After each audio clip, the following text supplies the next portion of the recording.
नौकरानी जब उसके कमरे में सफाई के लिए आती है, क्लीनिंग के लिए, और बोलती है कि मुझे 5,000 रुपए की जरूरत है, क्या सर मुझे 5,000 रुपए आप उधार में देंगे? तो नौकरानी भी जबान दिखती थी, तो उसकी नौकरानी पे नियत फिसल गई। बोली कि मैं 5,000 क्या तुमको 10,000 दूंगा और मुझे अपने साथ ये काम करने दो। तो नौकरानी तैयार हो जाती है और काम शुरू हो जाता है। आदाब, नमस्कार, सत श्री अकाल। स्टोरी के नए एपिसोड में आप सभी का बहुत बहुत स्वागत है। दोस्तों, आज की जो सच्ची कहानी है, ये है कहानी दिल्ली की है। और एक लड़का होता है जिसका नाम रोहित होता है। वह 12वीं की पढ़ाई पूरी करके शहर जाने की सोचता है। उसके घर पे माता पिता और वो इकलौती औलाद थी, 3 लोग थे। रोहित का परिवार काफी बड़ा घराना था, उसका पैसा कौड़ी सब कुछ ठीक ठाक था। उसके जो पिताजी थे वो रईस थे, उनके पास काफी एकड़ खेती थी। तो 12वीं की जो पढ़ाई की उसने अपने गांव के आसपास इंटर कॉलेज से कर ली थी। अब बात आती है 12वीं पास होने के बाद सोच में पड़ जाता है कि अब मैं पढ़ने के लिए कहाँ जाऊं। तो डिसीजन लेता है कि ये एक विश्वविद्यालय दिल्ली का होता है, पीजी कॉलेज, वहां पर एडमिशन लेने की सोचता है और माता पिता से डिस्कस करता है कि माता पिता मुझे दिल्ली के पीजी कॉलेज में जाना है, जो कि बहुत फेमस है। वहां पर पढ़ने के बाद लड़के नौकरी हासिल कर सकते हैं। तो वो माता पिता ने भी हाँ कर दी। दोस्तों, वीडियो में आगे बढ़ने से पहले मेरे यूट्यूब चैनल को सब्सक्राइब जरूर करना और कहानी को पूरा जरूर सुनना। तो वहां के लिए डिस्कस चल रहा था, तो हाँ कर देते हैं। जो उसके माता पिता होते हैं रोहित के, वो उसके कपड़े पैक कर देते हैं सूटकेस में, और फला फला तारीख को उसको उसकी रवानगी होती है दिल्ली के लिए। दिल्ली आ जाता है। एक पीजी जो था, एक हॉस्टल होता है लड़कों का जिसको पीजी बोलते हैं। वहां पर इसने एक कमरा लिया, इसको एक कमरा दे दिया जाता है एडमिशन के बाद।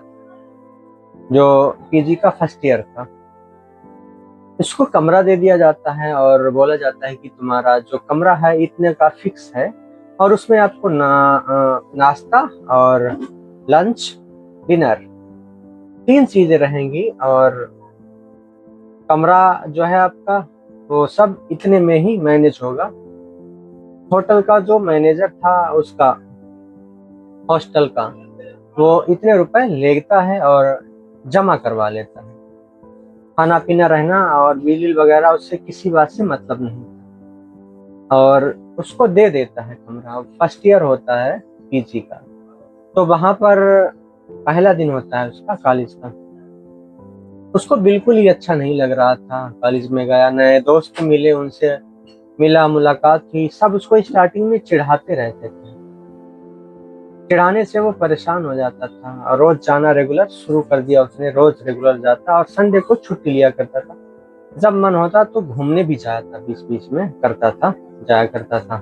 तो जो भी पैसे की जरूरत होती थी वो घर वाले उसको दे देते थे। बोलता था कि इस चीज के लिए चाहिए, उस चीज के लिए चाहिए। उसे कभी हिसाब नहीं मांगा उसके माता पिता ने, रोहित के।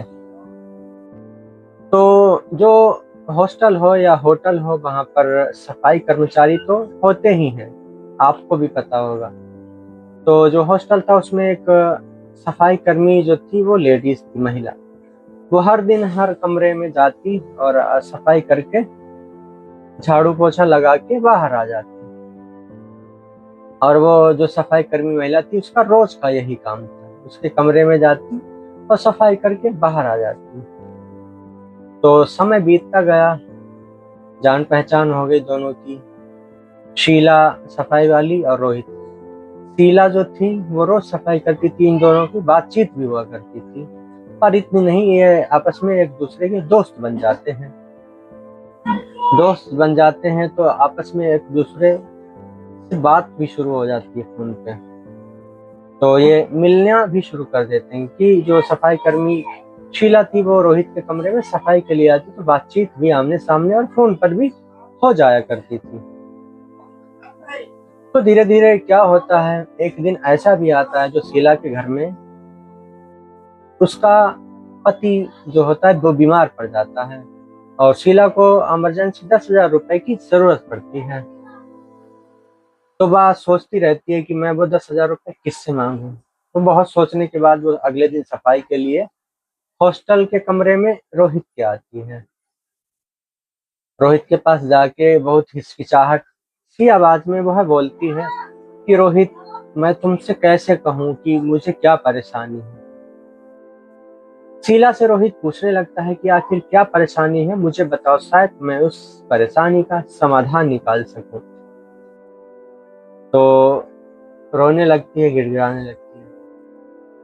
तो रोहित बोलता है कुछ बताओगी तब ही मैं कुछ कर पाऊंगा, तुम बताओगी नहीं और रोती जाओगी तो तुम्हारी समस्या का समाधान नहीं हो पाएगा, रोने से नहीं हो सकता। तो बोलती है कि मुझे 10,000 रुपए चाहिए। शीला बोलती है रोहित से कि मेरे पति की तबीयत बहुत खराब है। जो शीला थी उसकी उम्र तकरीबन 25 साल थी, वह अभी यंग मतलब जवान थी, दिखने में सुंदर भी थी। तो उसकी नजर पड़ती है शीला के ऊपर, तो रोहित की नीयत जो होती है खराब हो जाती है। नीयत खराब होने के बाद रोहित की जो नजर थी वो बदल जाती है। उसको एक साइड में ले जाता है और बोलता है कि मैं तुमको 10 क्या मैं 20,000 दूंगा और तुम मेरे साथ यह काम कर लो। तो बोलती है क्या काम है। तो उसको बोलता है कि तुम मेरे साथ 5 बार संबंध बनाओ आज, तब मैं तुमको 20,000 रुपए दूंगा। उसके बाद पहले जो शीला होती है वो रोहित के साथ संबंध बनाना शुरू कर देती है। रोहित से जब संबंध बनाती है तो देखती है कि रोहित का जो प्राइवेट पार्ट है उसकी जो डिस्टेंस है काफी है लंबाई। तो वह देखने के बाद डर सी जाती है। जब डर जाती है और मजबूरी भी होती है तो करवाना तो पड़ेगा ही, संबंध मनाना ही तो पड़ेगा ही। तो ऐसा होता है, 5 राउंड लगाता है रोहित, हर तरीके से करता है, प्राइवेट पार्ट को मुंह में डालता है, हर जगह को रगड़ना शुरू कर देता है। 5 बार करके जब हो जाते हैं तो उसको 20,000 रुपए देके वहां से दफा करने की सोचता है। और हाँ, बीच बीच में जो करता है देखता भी रहता है हॉस्टल की खिड़कियों से कि कोई आ तो नहीं रहा है, हम लोग को इस आपत्तिजनक अवस्था में कोई पकड़ लेगा। तो 5 राउंड लगा के चली जाती है वो अपने घर पे।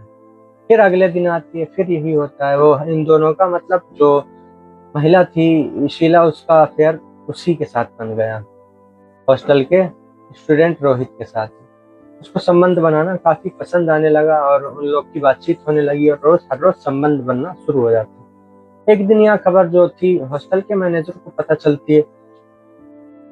मैनेजर उस हॉस्टल के एक कॉर्नर पे छोटा सा कैमरा लगा देता है। कैमरा लगाने के बाद इन लोग की जो काली करतूत होती है, संबंध बनाते हैं रोज, उसका वीडियो रिकॉर्ड हो जाता है और वह वीडियो सिर्फ मैनेजर अपने पास रखता है। उसके बाद मैनेजर पुलिस को फोन कर देता है और पुलिस को वह वीडियो दिखा देता है। तो जो रोहित लड़का होता है शीला, उन दोनों से पूछताछ होती है कड़ी। तो जो शीला होती है वो अपनी मजबूरी से प्यार तक का सफर जो होता है तय करती है, वो बता देती है पुलिस को। तो दोनों से बातचीत की जाती है और राजी वाजी का कुछ है तो दोनों हाँ कर देते हैं, दोनों की कोर्ट मैरिज करवा देती है पुलिस। उसके बाद जो दोनों थे वो हॉस्टल में ही रहने लगते हैं। अब हर रोज संबंध बनने लगता है।